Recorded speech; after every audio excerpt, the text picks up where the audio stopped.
While I was looking into the history of Route 66 for yesterday's episode, I stumbled upon a fact that, well, kind of blew my mind. Because the story about Route 66 mentioned a experiment that was done by the U.S. Army in the 1900s, and it resulted in the formation of the United States Camel Corps. I mean, that was just a little bit too juicy of a fact to pass by.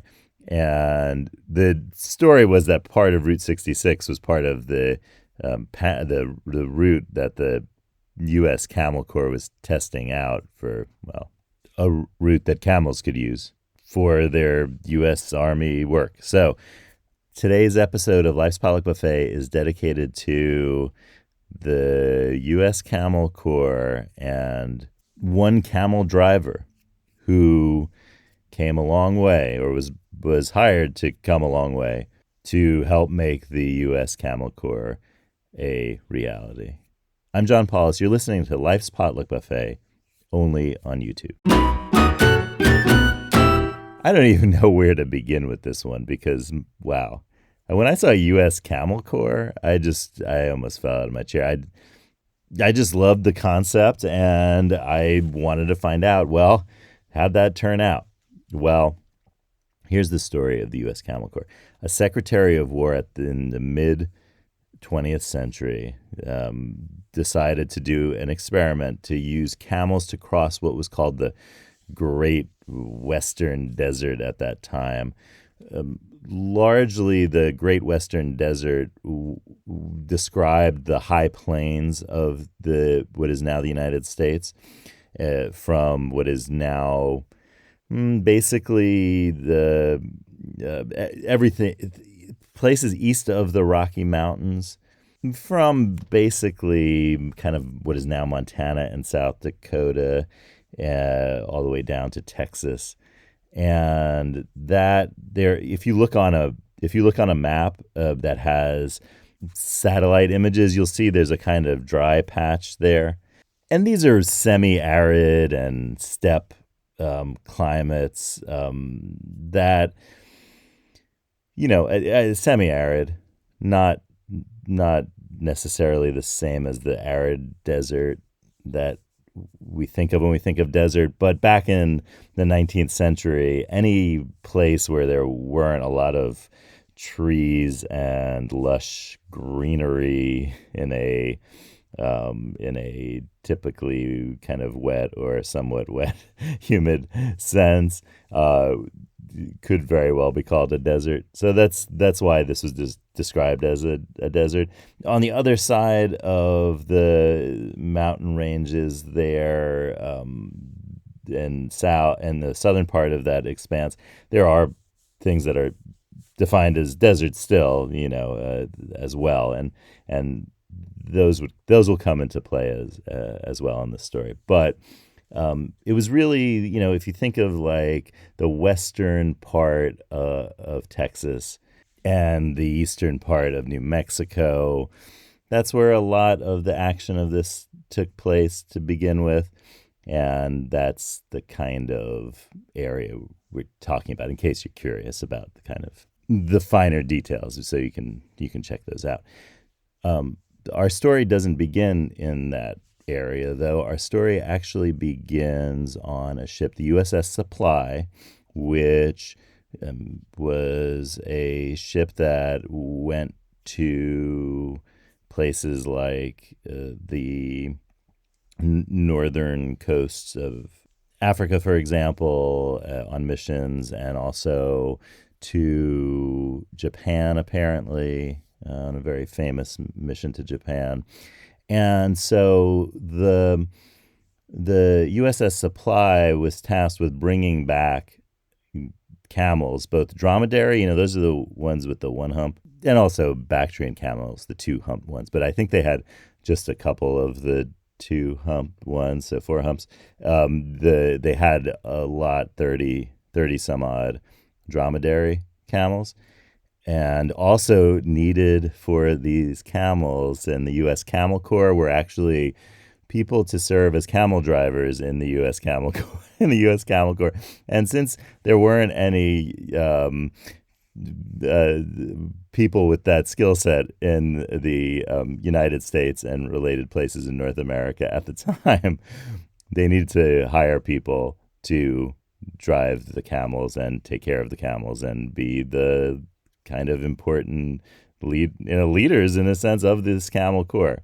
And so in their trip to the northern parts of Africa and the western parts of Asia and Asia Minor, they picked up some folks to be the camel drivers and to take care of the camels and so forth.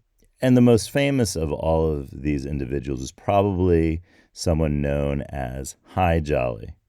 And Hi Jolly, as in the hi, jolly, good to see you, like that's how it's spelled in Latin letters. But the Hi Jolly is a guy who was born either in Smyrna, which is modern Izmir in Turkey, or in Syria, which it could have been anywhere in Syria. Syria was, there are a lot of places in West Asia that fell under the category of Syria in that time. So it's not really including modern day Syria, but it's not exactly clear where he was born from my research, as far as I could tell, because there are conflicting accounts.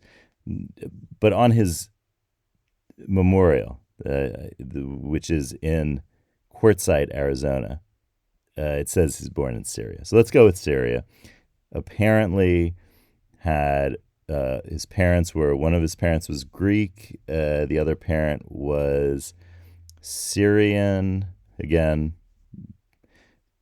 not sure about this.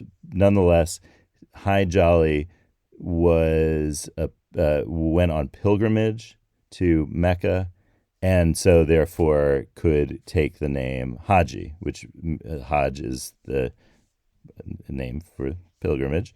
And when you do a pilgrimage to Mecca, you can rightfully call yourself Haji or El Haji. And so he went by Haji Ali, Haji Ali, and Haji Ali to people in what is now the state of Texas and the state of New Mexico and other places in Arizona. Sounds a lot like Hi Jolly. So he just went by Hi Jolly. And Hi Jolly was one of the several people who were really in charge of the camels in the U.S. Camel Corps. Now, the camels did their job. They did a great job going across the desert parts of the United States, and the steppes and so forth.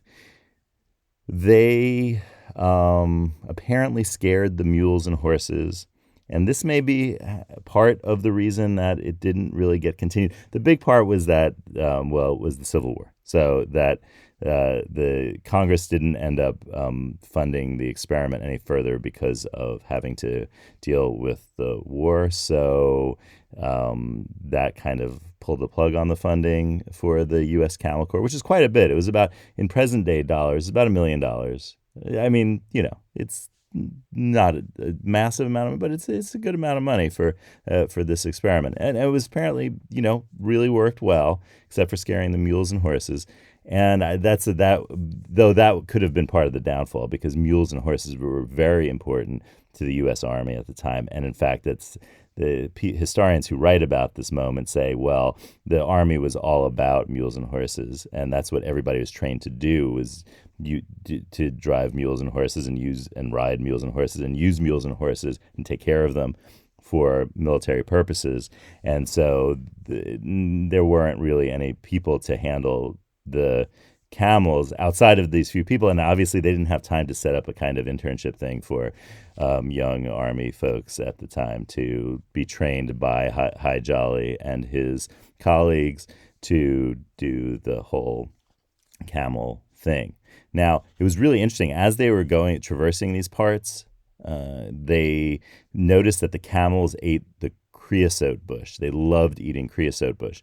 And this is a really neat fact because it's something that modern scientists and even people at the time realized that it might have been that these camels were related to a camel that once roamed North America, well, what is now North America, uh, you know, tens uh, of thousands of years ago, and that this camel, which is called the camelops, sometimes it's called the camelops hysterinus, which means yesterday's camel, which I think is a very poetic name, and and yesterday's camel it is in fact related to the modern day camelids in that are around the world, and it's just that the branch that they were a part of in what is now North America went extinct, whereas the ones in the other parts of the world did not. And so that was kind of neat because they basically discovered that like these camels had evolved to actually love the creosote bush because it was in their biology to eat the creosote bush, and that's really cool. And they call that evolutionary anachronism. So that's kind of interesting how there are things in the world that are basically meant to be fed on by some large animals that are no longer there because they're extinct, but they're still around. And apparently, jackrabbits and kangaroo rats still eat the creosote bush. So there's some small animals that do. Well, anyway, the camels from the U.S. Camel Corps ended up being sold off in places like California and Arizona, and some of them stuck around Arizona. In fact, the one of them, if you go to Quartzsite, Arizona, uh, the memorial for High Jolly, who's buried there, is has a camel on top of it, and also apparently the Arizona Highway Commission added a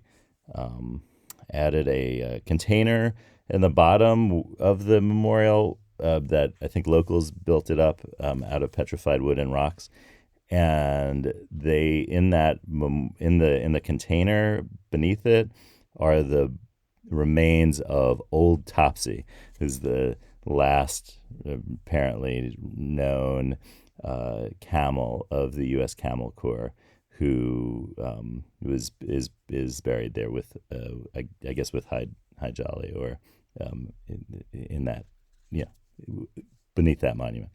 So that is the story of High Jolly, Old Topsy, and the U.S. Camel Corps. In honor of adaptation, let's ask the cards what we can do to thrive and survive in a new place like High Jolly and Old Topsy.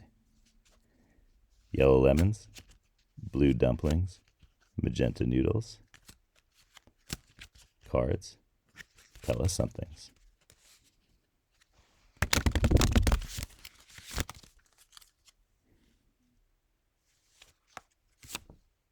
It's card 23.